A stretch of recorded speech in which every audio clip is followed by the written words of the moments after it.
Hello there, my lovely frugal friends. How are we all doing? We're here for a bit of a chat today. We're going to talk about how have I done with my groceries over the past year.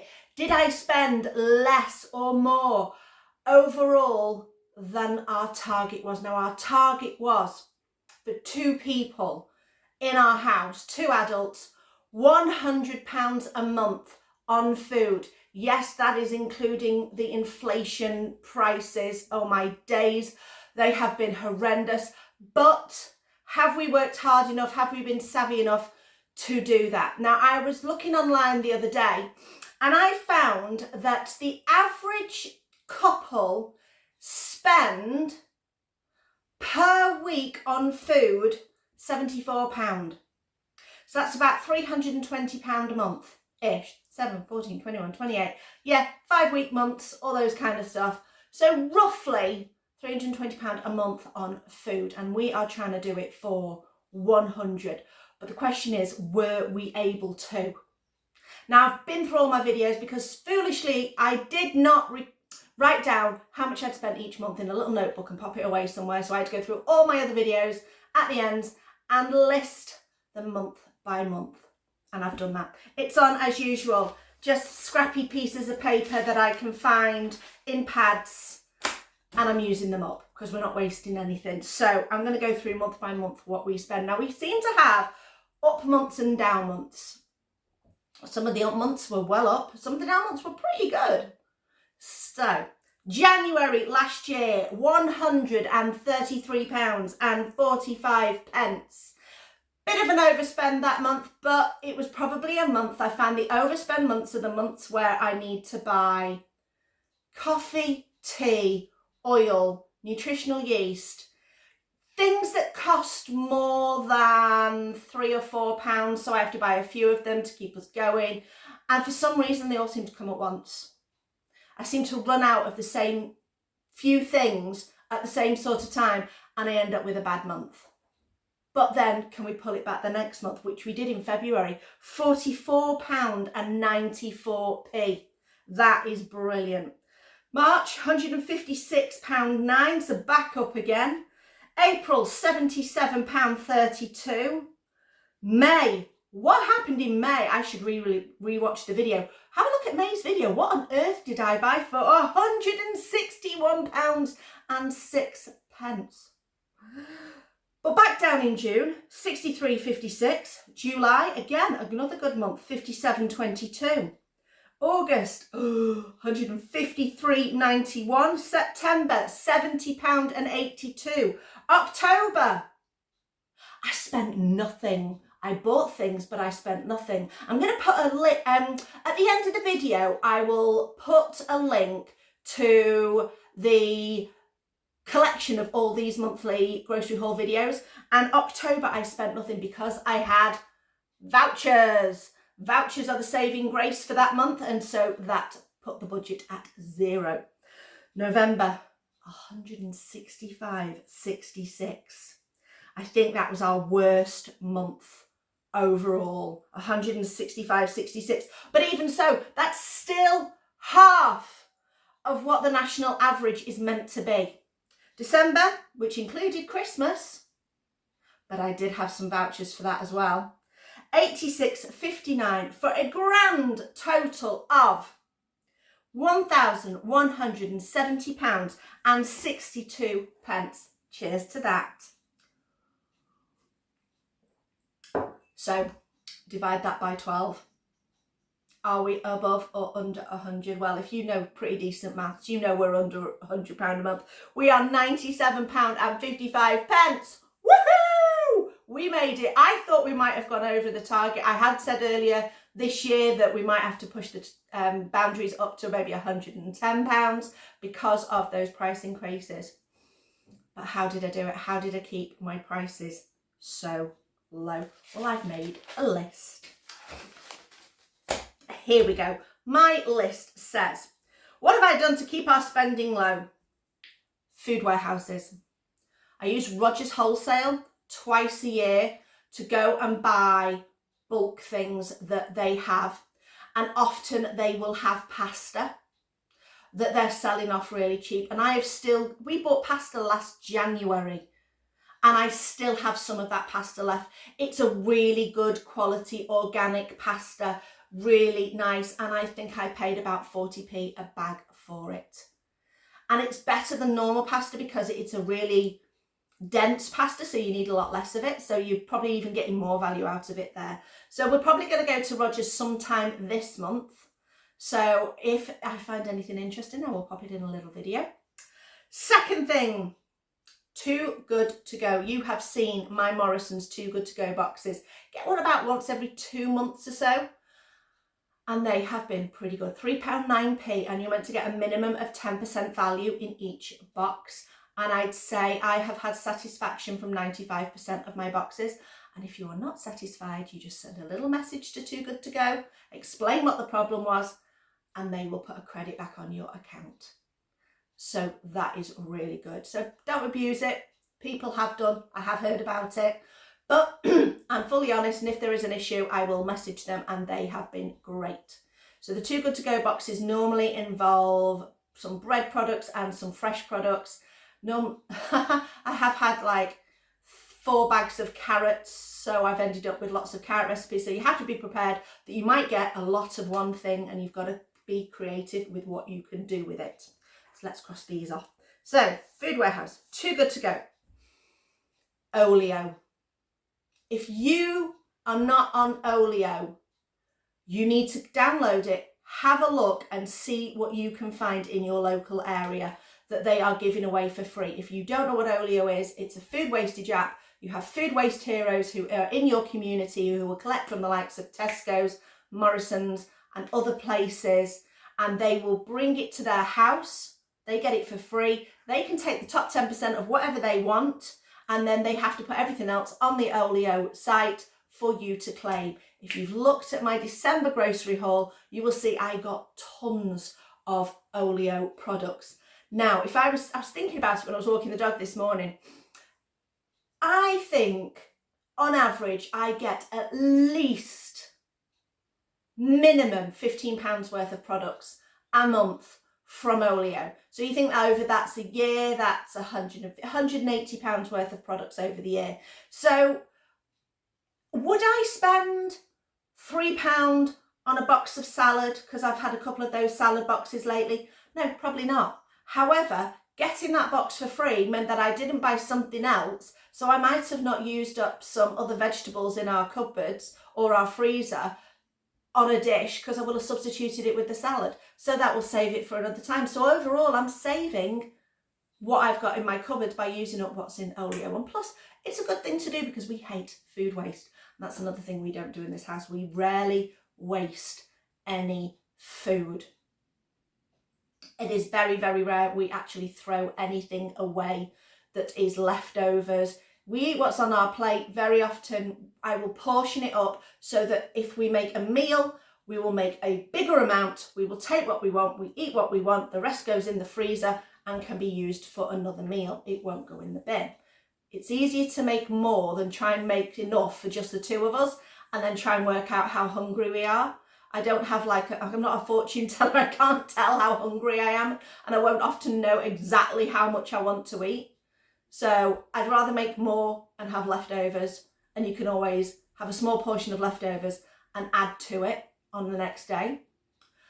We don't waste our vegetable scraps. If you've seen, we have in our freezer, in fact, here we go, in the freezer, vegetable scraps, ready to make some stock. Oh, other thing, bananas. Bananas never get wasted in this house. In fact, I can't even see where they are. Have I got them somewhere? Oh yeah, here we go.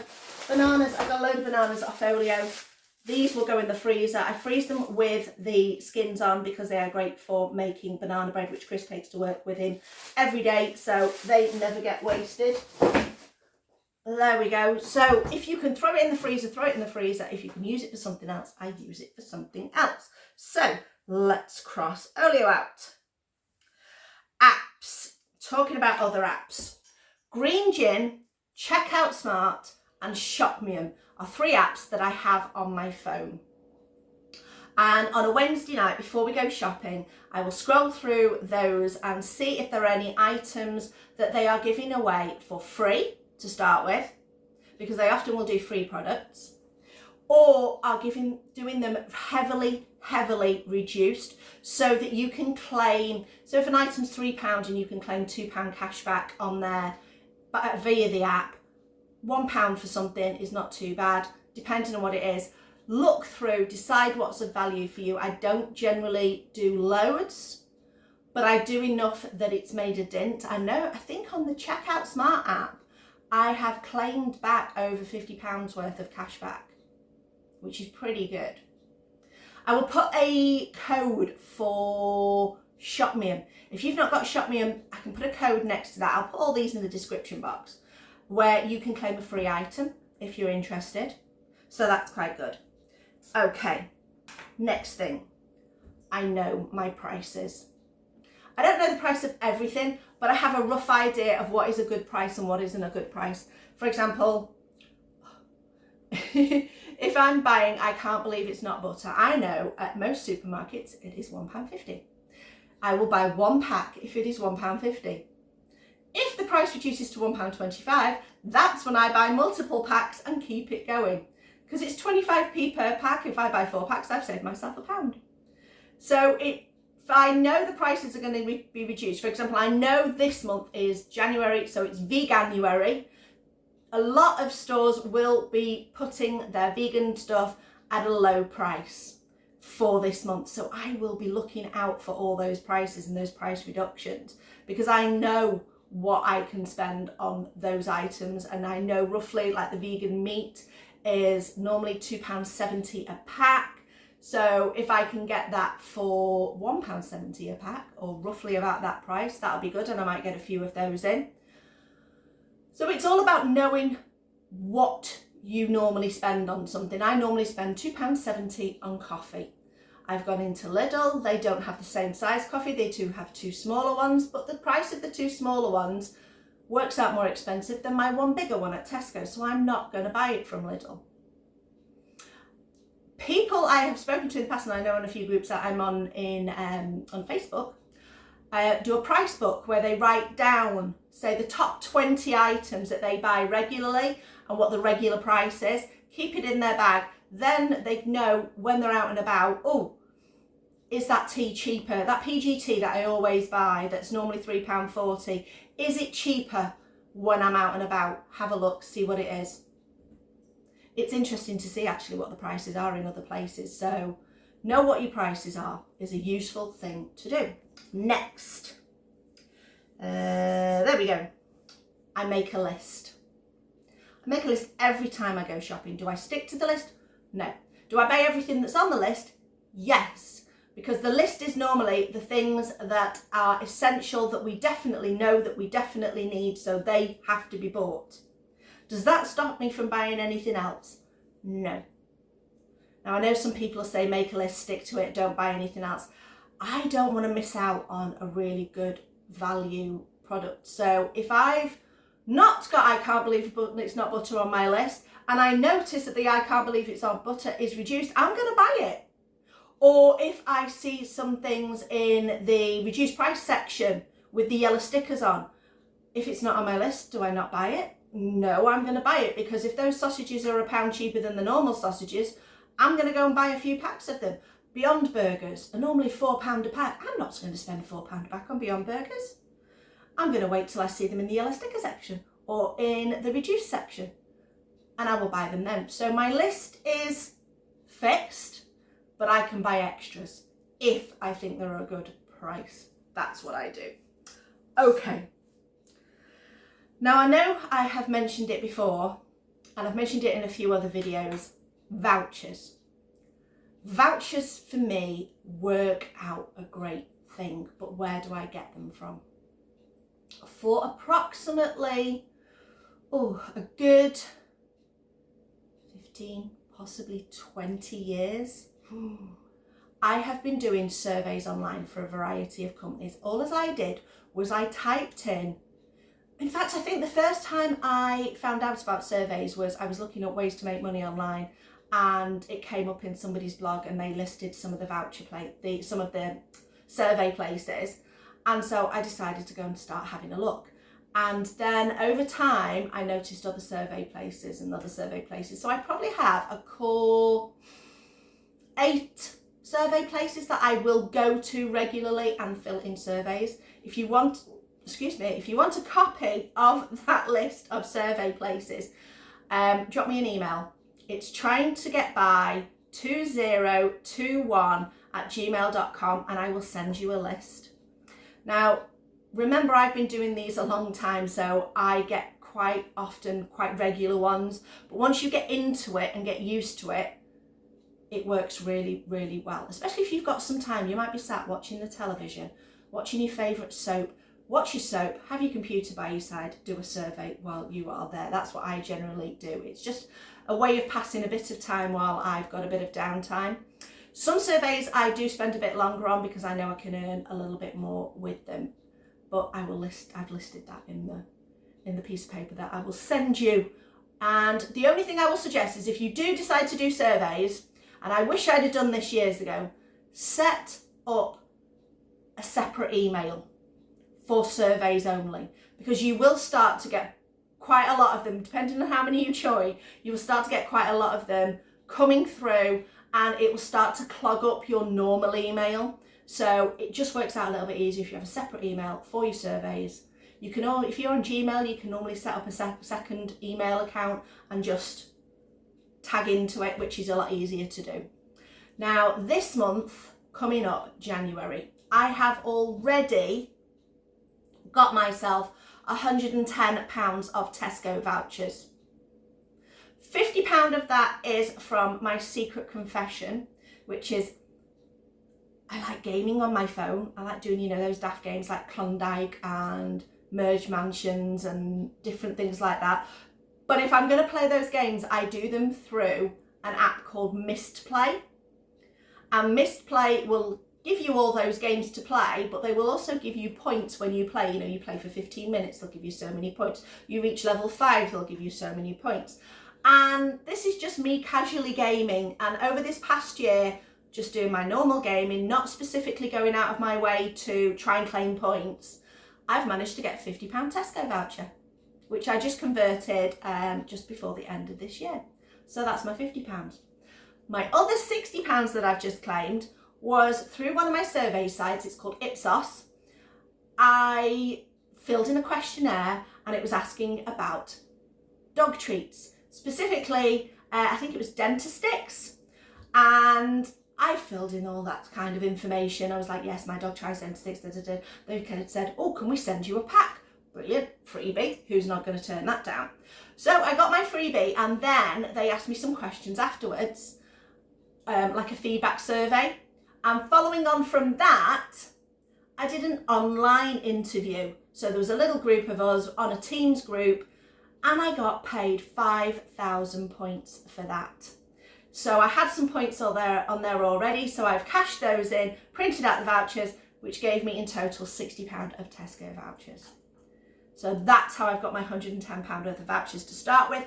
I am hoping to get some more vouchers coming up. I bought new life insurance in September, but I did it through Top Cashback, and I should be getting some more cashback through that once they normally give you so many weeks that you have to wait where it's pending, and I'm waiting for that to come through within the next few weeks. So hopefully there should be some more vouchers coming through there. So my aim this year is to spend again as little as possible on our shopping, because we have got plenty of other things that we want to spend. I've got some targets on my fridge. I have got currently, let's see if I can reach without pulling all my magnets off. We're hoping to buy a new car, so I want to save £1,000 towards that this year. So excuse my childlike drawing of a car. Yes, I know you can get printable versions online, but our printer's not working and I couldn't be bothered to go to the local library to print one out. But we are aiming to spend £1,000 towards the car this year. Ideally, I mean, I'd love to put more. The other one we're doing, another reach, is we want to put another £1,500 towards our mortgage. So we have already got 500 in an account. I want to do another 1,000 this year. So there's a £2,000 savings I want to make this year, and that's not including all our other savings things that we are doing. So I have my savings accounts for a variety of other sinking funds, but these are my main focus for this year. And if I can spend as little as possible on my shopping, we can transfer that money into there, and I will keep you updated over the next year on how we are doing. Anyway, that's me talking for I don't know how long, because I can't see the timer on my phone. I hope you enjoyed this video. I hope it was informative. I hope it gave you some ideas on the ways that we save and what we do. Thanks for watching. Please comment on the video, like, subscribe, and all those other things that you can do to help out this YouTube algorithm for this little channel of mine. And I'll see you next time.